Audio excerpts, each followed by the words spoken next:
Alors, bien aimé, la Pentecôte que nous fêtons aujourd'hui a commencé il y a des siècles.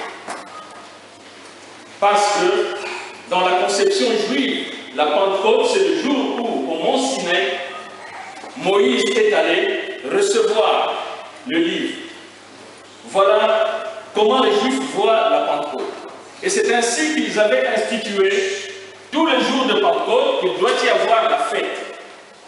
Et cette fête continuait depuis l'Ancien Testament.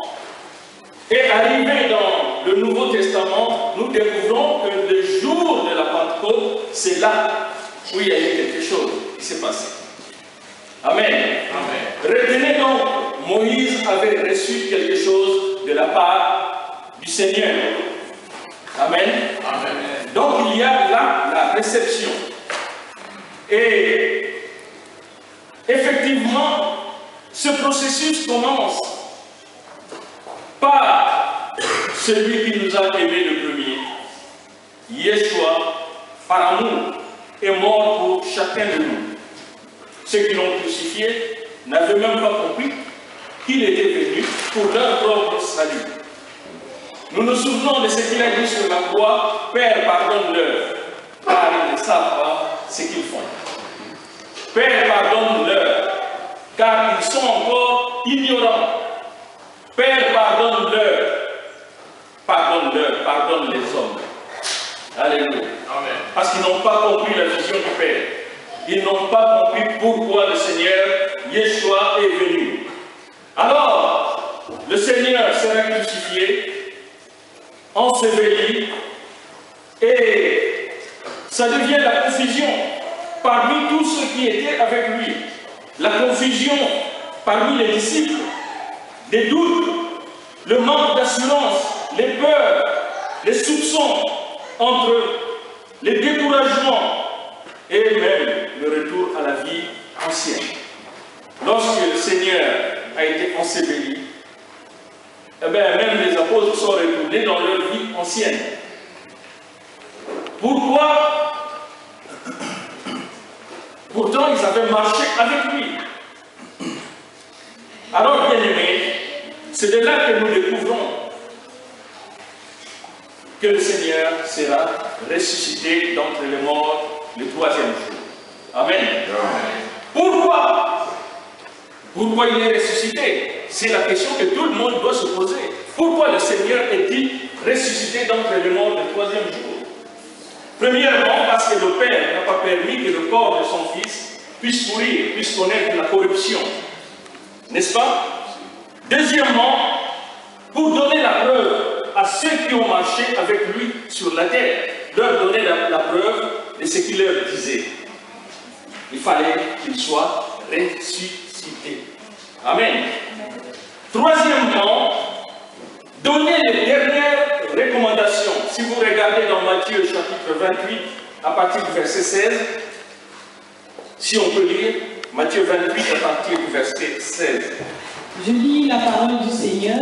Nous rendons grâce à Dieu. Les 11 disciples allèrent en Galilée, sur la montagne que Jésus avait désignée. Quand ils le virent, ils se prosternèrent, mais quelques-uns eurent des doutes. Amen. Amen.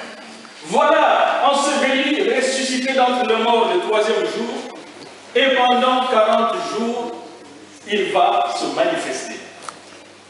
Il va faire des apparitions. Amen. Chez les disciples, même chez son frère Jacques, celui qui deviendra plus tard l'apôtre Jacques, c'est le frère de Yeshua, le frère propre de Yeshua. Même lui qui ne croyait pas en Yeshua, finalement, il a cru que son frère n'était pas n'importe qui. Alléluia. Son frère n'était pas n'importe qui. Son frère était vraiment l'envoyé de Yahweh. Oui, il a cru. Et d'ailleurs, à titre d'information, le pasteur, si on peut dire comme ça, l'ancien des anciens de l'église de Jérusalem, c'était le frère de Yeshua lui-même, Jacques. Alors, bien-aimé dans le Seigneur, il est ressuscité pour pouvoir aussi rassembler le peuple. rassembler ceux qui étaient avec lui, ceux qui ont marché, mangé avec lui.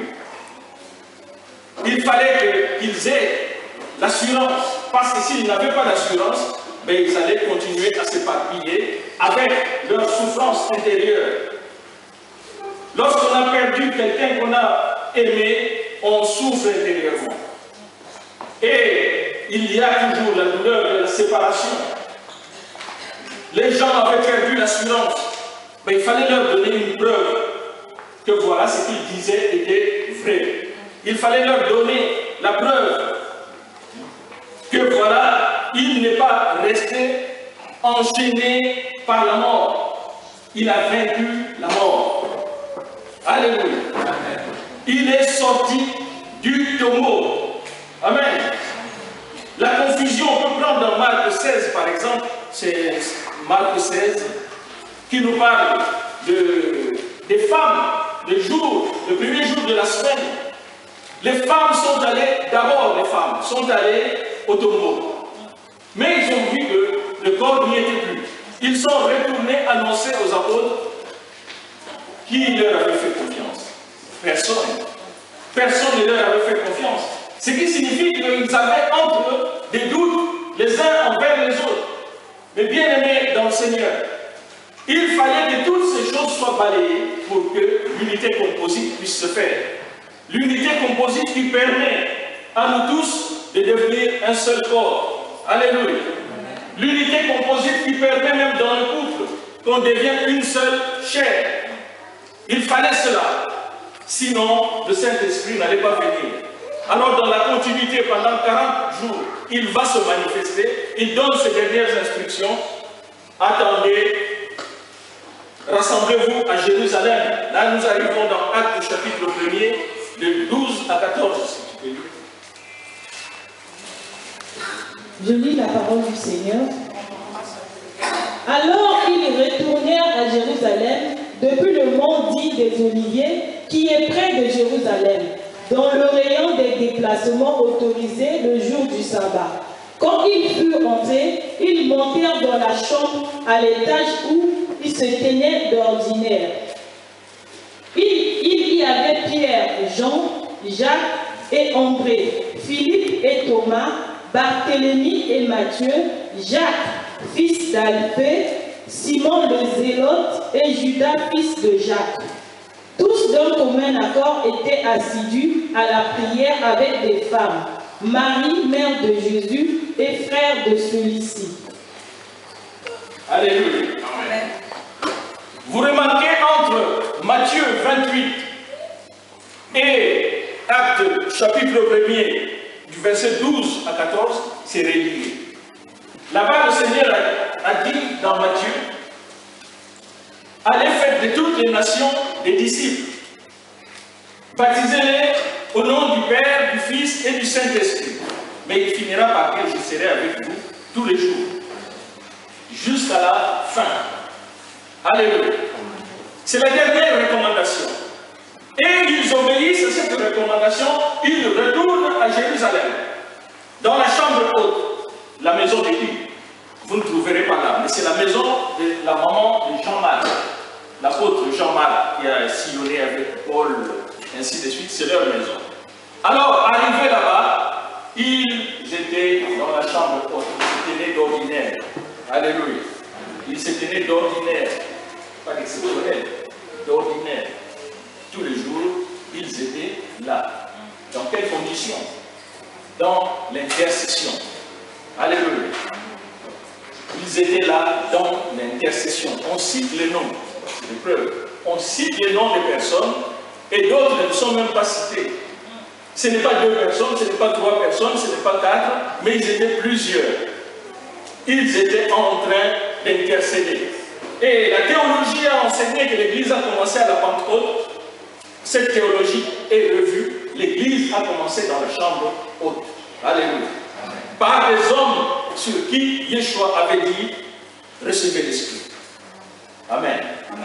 L'intercession, lorsqu'on est d'un commun accord, lorsque nous sommes unis, lorsque nous écartons la jalousie, nous écartons le pouvoir, nous écartons l'animosité qu'il y a dans le cœur de chaque homme, si nous écartons tout ce qui est charnel, nous élèverons la voix vers le Seigneur, il y aura des miracles bien.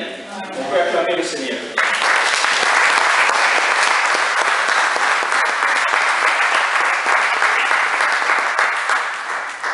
Oui, voilà des hommes, des femmes qui se rassemblent dans la chambre haute, qui intercèdent pendant 10 jours seulement. Et le Saint-Esprit est descendu. Alléluia. Alléluia. Amen. Nous entendons aujourd'hui des gens qui jeûnent pendant 40 jours, mais pensant faire comme Yeshua, mais ils se trompent. Il y a des gens qui, je ne sais pas, organisent des choses et des choses et des choses, mais en ayant un cœur corrompu, mais il n'y a rien qui va se passer. Là, en 10 jours, des hommes et des femmes rassemblés dans le même esprit, d'un commun accord, et voilà, la promesse s'accomplit. Alléluia. La promesse s'accomplit toujours. Si Yahweh a fait la promesse, cette promesse s'accomplira. Amen. Amen. Mais il faut débarrasser tout ce qui est dans son cœur. Il faut être vrai. C'est le secret. C'est le secret. Il faut être vrai. Et ce qui est là, bien aimé, retenez quelque chose. Le salut, on ne l'obtient pas par la prière. On obtient le salut par la connaissance. Amen. Alléluia.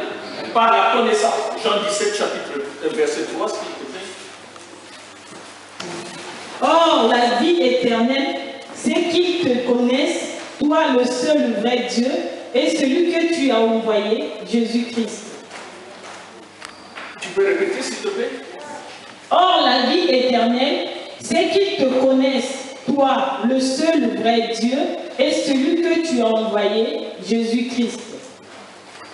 Ça confirme, non? Parce que la vie, c'est connaître le Père et le Fils. Ou la vie, c'est connaître le Père par le Fils. Alléluia. On peut beau prier, ce n'est pas pour autant qu'on aura la vie éternelle. La prière oriente à autre chose. Mais quant à la vie, c'est la connaissance. Paul dira, mon but est de le connaître. Alléluia. Amen. Mon but est de le connaître, lui et la grandeur de sa puissance. Alors nous nous sommes fixés trop de buts qui sont en dehors de la parole du Seigneur. Voilà notre problème. Voilà notre problème. On s'est fixé des buts en dehors de la parole. On a manifesté la foi superficielle, hein, parce que souvent, les gens enseignent des foi superficielles. Et on ne voit rien et à la fin, on se décourage. Je reviens sur ces personnes qui étaient dans la chambre haute, en 10 jours seulement, parce qu'ils étaient d'un commun accord. Alléluia. Avant, ils avaient peur. Tout le monde avait peur. Mais là, ils ont prié, ils ont intercédé, il y a un commun accord, et la promesse s'accomplit. Le Saint-Esprit qui descend. Alléluia. Or, le Saint-Esprit ne va pas quelque part sans rien.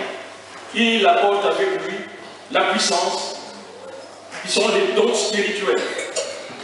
Alléluia. C'est la raison pour laquelle que vous entendez le Saint-Esprit, il est descendu ce jour-là par l'intercession des hommes et des femmes qui avaient un cœur pur. Est-ce que nous pouvons faire des efforts pour avoir un cœur pur? Amen. Pouvons-nous faire ces efforts-là? Puisque souvent on demande au Seigneur, Seigneur, fais-moi ceci, ou bien fais-moi. Mais il y a des choses que le Seigneur ne fait pas. Parce que c'est l'homme qui doit le faire. Amen. Lorsqu'il est écrit dans la Bible, repentez-vous, mais ce n'est pas le Seigneur qui va te pousser à la repentance. C'est à toi de prendre conscience et de prendre la décision de te repentir. Alléluia. Amen. Lorsqu'il est écrit, convertissez-vous. Et puis il y a des gens qui demandent au Seigneur, convertis-moi. Mais ça ne marchera pas. Non, c'est la décision de l'homme, parce que l'homme a été créé libre dans son choix. Alléluia. Ni le Seigneur, ni le diable ne touchent la volonté de l'homme. C'est la raison que vous voyez, l'homme est capable de résister au Seigneur.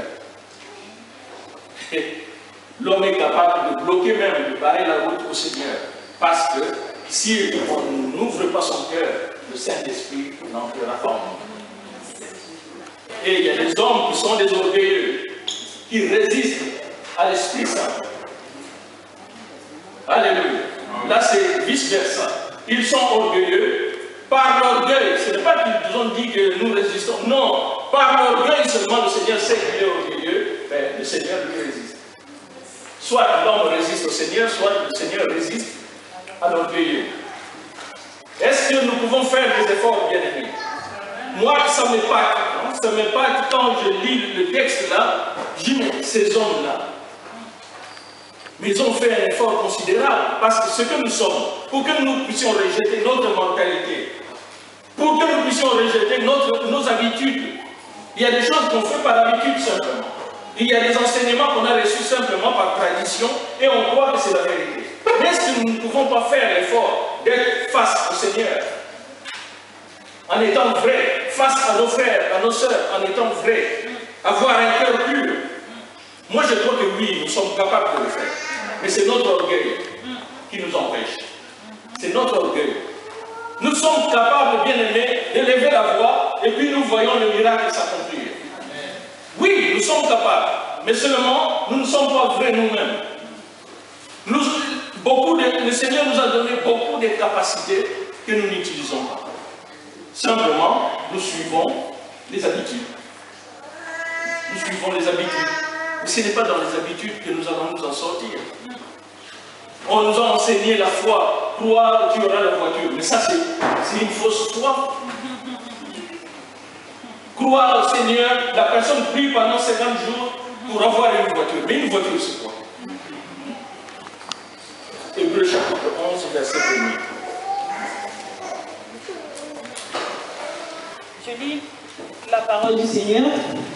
Or, la foi, c'est la réalité de ce qu'on espère, l'attestation de choses qu'on ne voit pas.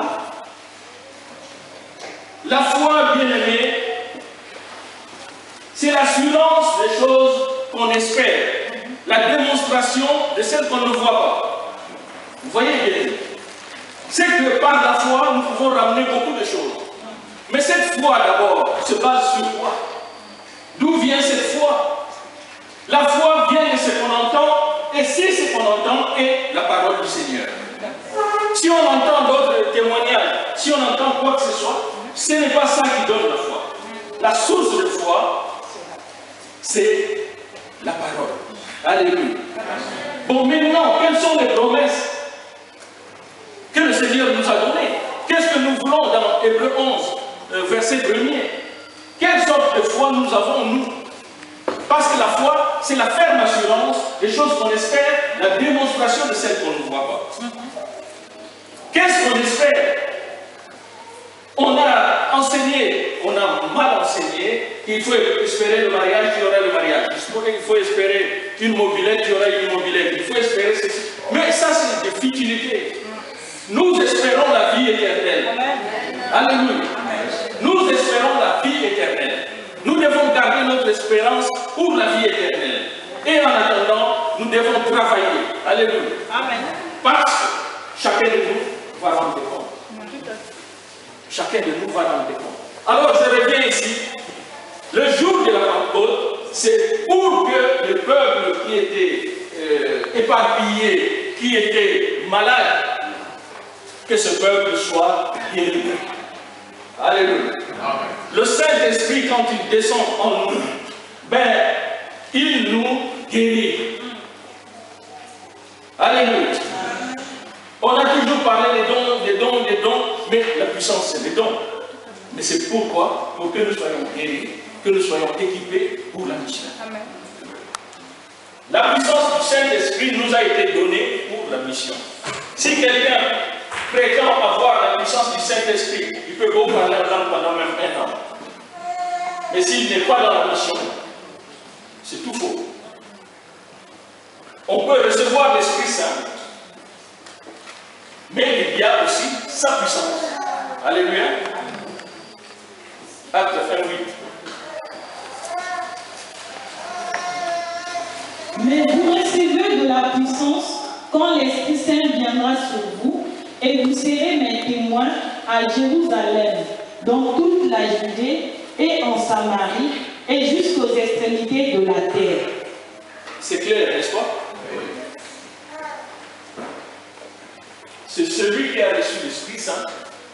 Comme j'avais parlé de la réception, Moïse avait reçu le don qui venait de Yahweh. Celui qui a reçu l'Esprit Saint, c'est celui-là, par son cœur, s'il se donne pour la mission, ben, il aura la puissance. Alléluia. Parce qu'on ne va pas en mission sans puissance. On ne va pas en mission avec des théories ridicules. On va en mission avec la puissance du Seigneur.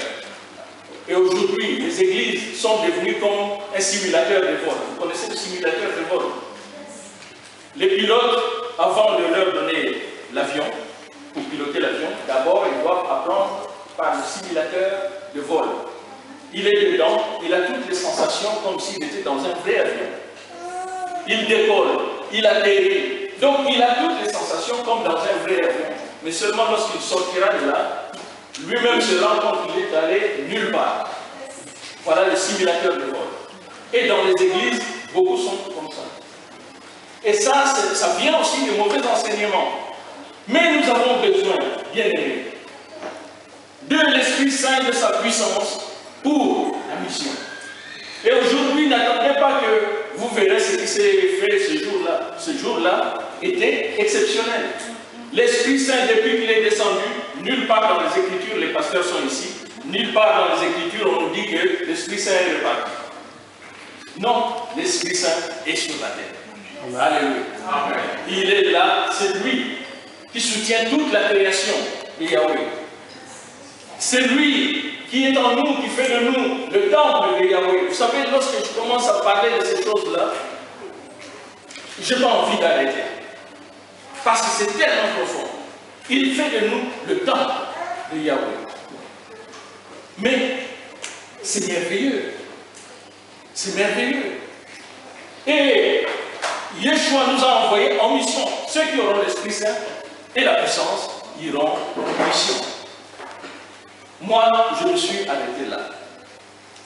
Seigneur, je te servirai toute ma vie jusqu'à la fin de ma vie. Et pas pour devenir religieux, mais pour être missionnaire tel que je l'ai toujours été.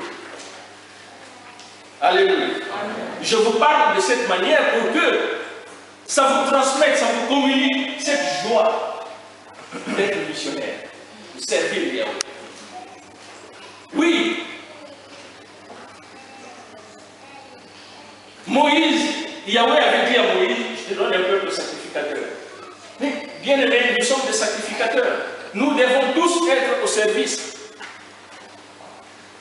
Alléluia. Tous, je dis bien tous, au service. Si on discerne la capacité, le talent que tu as, ben, il faut que tu sois dans le service. Ce n'est pas normal qu'il y ait des figurants dans l'église. Mais tout le monde qui vient ici doit venir avec la conviction qu'il a reçu l'Esprit Saint. Alléluia. Il doit avoir la conviction qu'il a reçu l'Esprit Saint et il doit travailler pour le Seigneur. Moi, c'est comme ça que je vois les choses. Alors, tout le monde va l'aider à ce qu'il puisse porter du fruit. Des choses qu'il ne connaît pas encore, ben, on va lui enseigner. Personne ne va le critiquer, on va lui enseigner pour qu'il puisse avancer. Alléluia. Voilà cette église que nous voulons. Une église qui prêche la réalité de la parole du Seigneur. Une église qui n'est pas là pour copier ce qui s'est fait déjà avant. Mais non, aujourd'hui on peut copier la venue du Saint-Esprit. Non, nous pouvons appeler Saint-Esprit descend comme le jour de la Pentecôte. J'ai déjà entendu cette prière. Comme au jour de la Pentecôte. Mais il ne descendra pas ce jour-là, c'était un autre jour. Amen. Et aujourd'hui, nous sommes aussi un autre jour. Mais le Seigneur se manifeste aujourd'hui différemment. C'est le même Seigneur. Il n'est pas statique. Il n'est pas statique. Il est tout le temps en mouvement. Alléluia.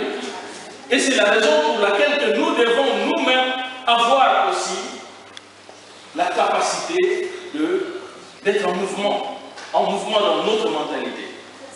Il faut que la mentalité change. Quand on dit dans la Bible, répandez-vous, ce qui signifie changer de mentalité. Parce que le premier ennemi de l'homme, ce n'est pas le diable. Le premier ennemi de l'homme, c'est l'homme lui-même dans sa tête. Il est bloqué dans sa mentalité. Il fait toujours la même chose. Il pense toujours la même chose comme on lui a appris à penser. Non, nous devons être flexibles. Alléluia. Celui qui a reçu l'esprit doit être flexible. L'homme spirituel juge de tout. Toute situation, nous devons le regarder selon le contexte là, par l'esprit. Sinon, on devient des légalistes. Les légalistes, c'est que quand il y a ça, on fait ça. Quand il y a ça, on fait ça. On ne demande même pas au Seigneur. Yeshua a reproché les pharisiens. Les pharisiens, c'était des gens qui étaient butés dans leur tête. Puisqu'il y a beaucoup de jeunes, c'est pour ça que je prends ces termes-là.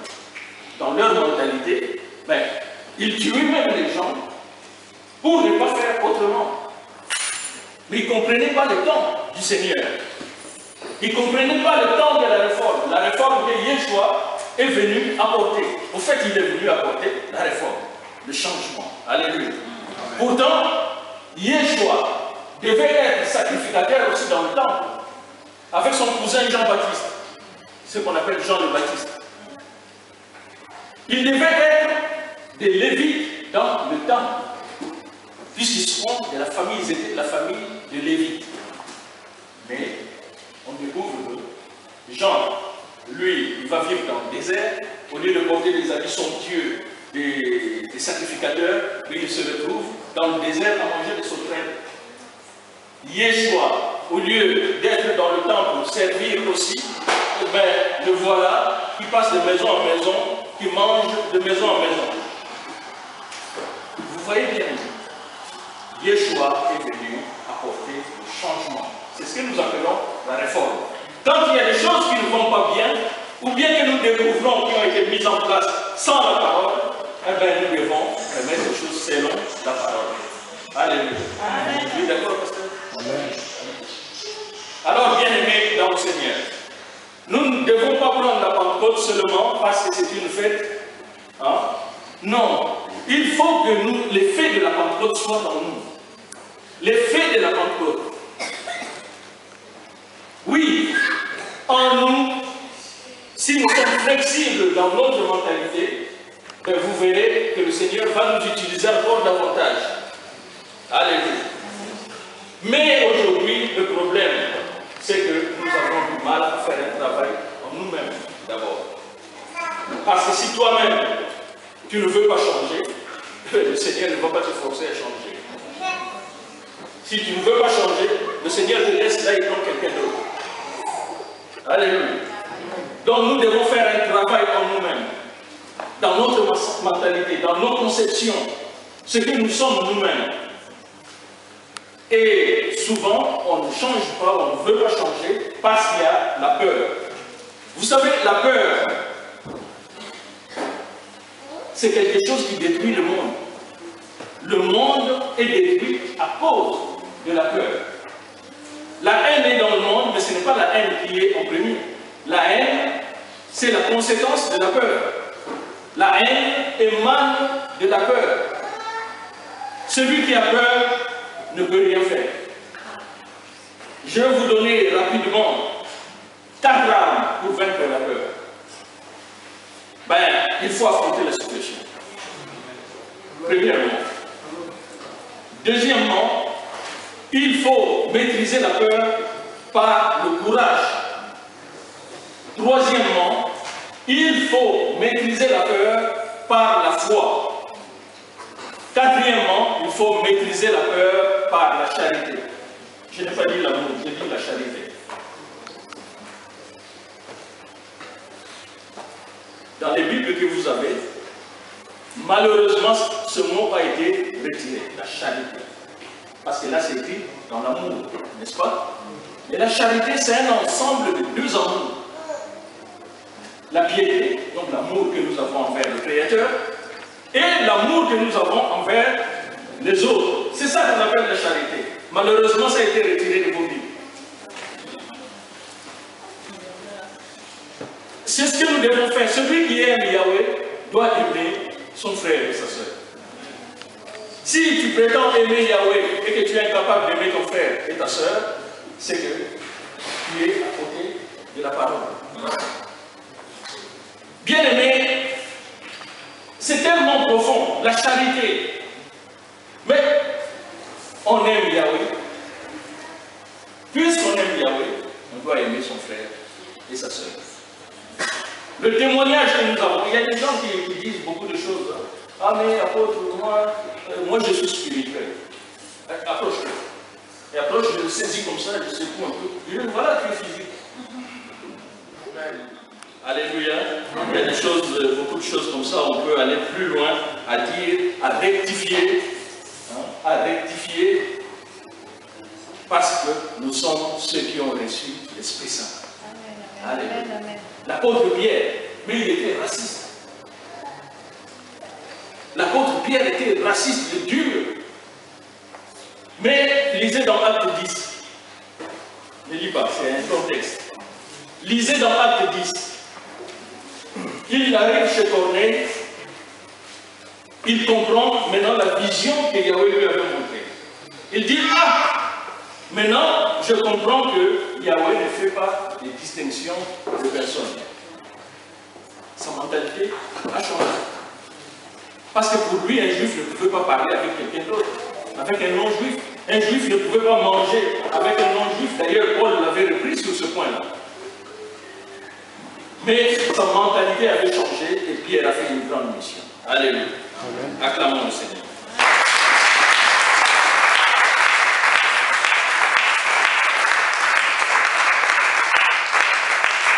Bien aimés, nous avons eu le temps difficile. La période était presque la même période. La Pâque ici, nous n'avons pas vraiment fêté la Pâque parce que nous étions éprouvés. Et beaucoup étaient découragés. Beaucoup étaient perturbés. Il y a eu des incompréhensions, ainsi de suite. Même si je n'ai pas demandé tout le monde, mais je sais que quand on a perdu quelqu'un qu'on aime, il y a ces phénomènes-là. Il y a eu des questions qui se sont posées par rapport à l'évangile même qui est prêché. Comment, pourquoi, ainsi de suite. Et aujourd'hui, le jour de la Pentecôte, le Seigneur veut guérir les cœurs. Le Seigneur veut guérir les cœurs, bien-aimés. Celui qui veut, qui ouvre son cœur pour être guéri, aujourd'hui, le Seigneur va te guérir. Amen. Alléluia. Amen. Le Seigneur va te guérir aujourd'hui. Mais il y a un travail que tu dois faire toi-même. Sois vrai, sois honnête avec toi-même. Parce qu'il y a des gens qui sont en conflit avec eux-mêmes. Puisqu'il est en conflit avec lui-même, ben il est incapable de vivre en paix avec les autres. Aujourd'hui, le Seigneur veut faire un travail. Lorsque tu viens ici pour le Seigneur. Et aujourd'hui, mets-toi face au Seigneur. Alléluia. Mets-toi face au Seigneur. Je veux cette guérison, Seigneur. Que l'Esprit Saint puisse me remplir encore.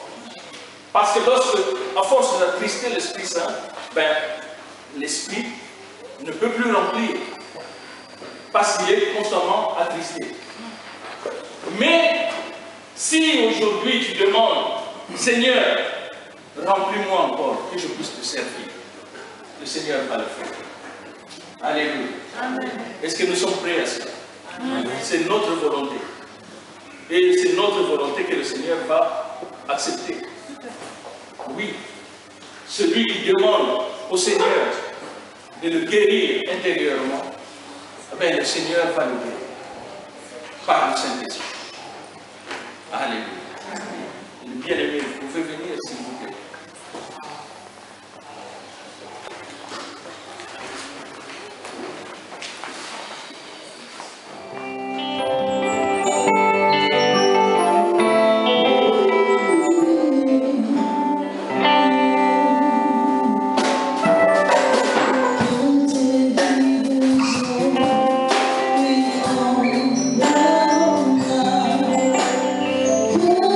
Saint-Esprit,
l'onction du Saint-Esprit en vous. Laissez l'Esprit Saint faire le travail. Au-dedans de vous. Allez. Ouvrez vos cœurs.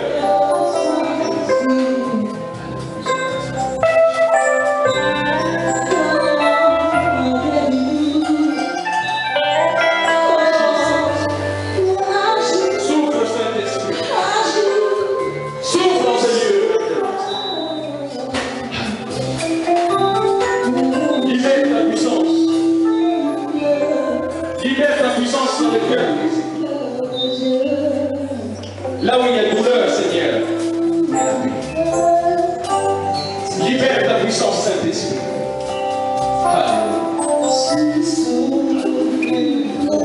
Là où il y a des doutes, mets l'assurance. Remplis de paix le cœur.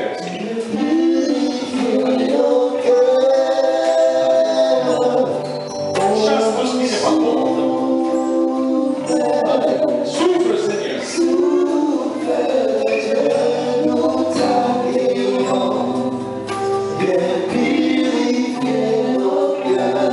Souffle, Saint-Esprit. Alléluia.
Oh,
rester silencieux.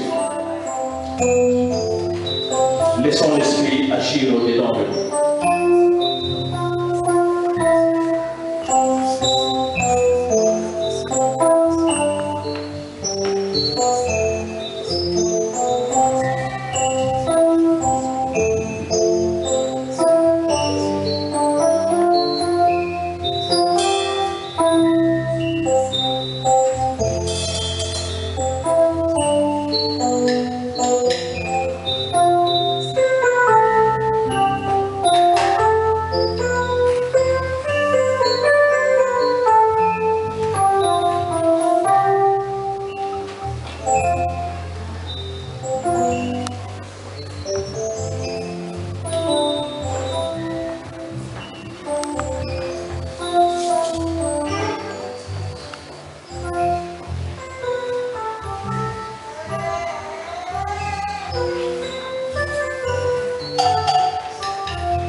Cherchez premièrement son royaume et sa justice, et tout cela vous sera donné par-dessus.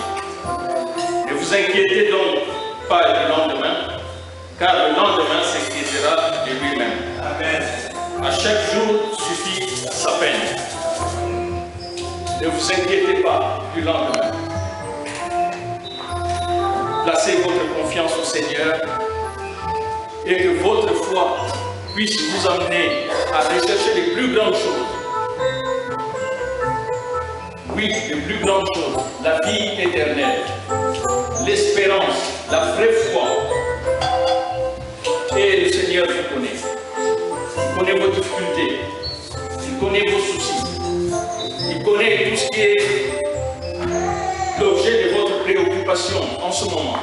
Il agira. Acclamons le Seigneur.